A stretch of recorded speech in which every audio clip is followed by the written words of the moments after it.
অনেক দিন আগের কথা। এক জঙ্গলের মধ্যে থাকতো দুই শিয়াল। তাদের ছিল একটি সুন্দর ঘর।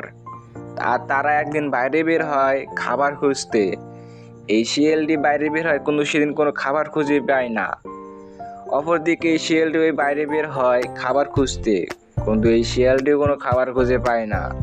কিন্তু একদিন এক গ্রামের মধ্যে এক দাদু আর দাদি, তারা দুজন মিলে ভাবলো আমরা একটি মুরগির খাবার দেব।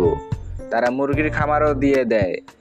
হঠাৎ একদিন শিয়াল আসে, দাদু আর দাদির সাথে অনেক মিল লাগায়।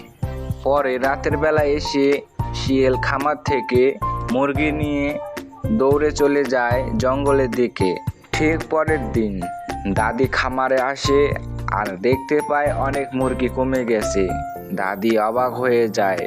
আর ঠিক সেদিন রাতের বেলায় শিয়াল চুরি করতে আসে মুরগি, আর এসে আটকা পড়ে যায় ফানের মধ্যে।